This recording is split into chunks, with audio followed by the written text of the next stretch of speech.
Hi class, so we are going to continue talking about decomposing numbers, and our learning objective is I can decompose numbers to 10. Do you remember what the word decompose means? It means that you break apart the number. Alright, so last time we worked on this, we worked on just the number 10. Today, I have got some more objects right here in my bucket, and today I have 7 objects, which means we are going to decompose the number 7. Now, last time we did this, we talked about using the objects in a 10 frame to represent the decomposing of the number 7. And then we moved the objects down here in our part hole so you could see them. I am not going to put the objects in the part hole today. Instead, I am going to write the numbers so that you can see what the different numbers look like to represent the number 7. Okay? I am also going to show you how this can help us with our addition by writing equations over here. So just like we did last time, I have all these objects right here. There's 7 of them. We're going to dump them out and see how many we get. Okay? So let's see. If we look right here, you can see our first part. How many do we have? 3. So I'm going to write a 3 for our first part. And then how many are over here for the second part? 1, 2, 3, 4. So that shows me that 3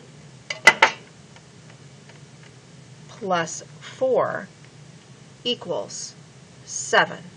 And we can write that equation. 7 equals 3 plus 4. Let's try again. Remember, when you decompose a number, you can do this in multiple ways. There is more than one way to break down that number 7. All right, let's look at our different parts here. So how many do we have for our first part? 1, 2, 3, 4, 5. So I am going to write 5. And then let's look over here for our second part. How many are there? 2. So that shows us that 7 is 5 and 2. 7 equals 5 plus 2. And this is what the equation would look like. 7 equals 5 plus 2. So far, we have figured out 2 different ways to break down the number 7. Do you think there's any more? Let's see. Put all of our circles right back here in our bucket.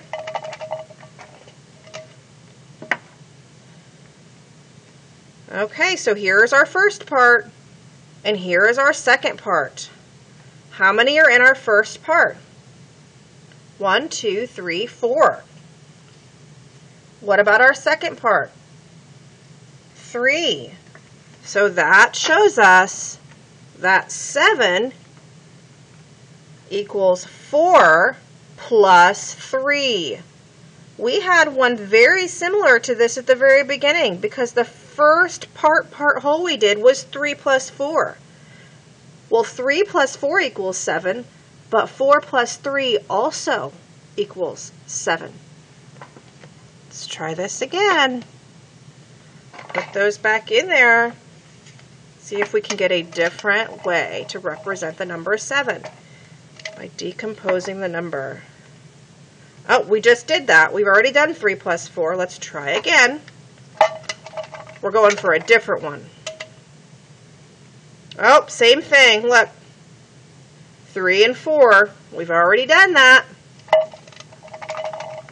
Whoops. Whoa, some of these are rolling away. Friends, I can't believe it. Look at this. We have 3 and 4 again. Try it again. See if we can get another number. Okay. All right, so it's still doing 3 and 4. I'm going to help it out a little bit. So let's say that I flipped some of these over to the right side. There we go. Okay, so how many are in my first part? 1. So I'm going to write a 1. And what about my second part over here? 6. So that shows us that 1 plus, 6 equals 7. So 7 equals 1 plus 6. Does that make sense?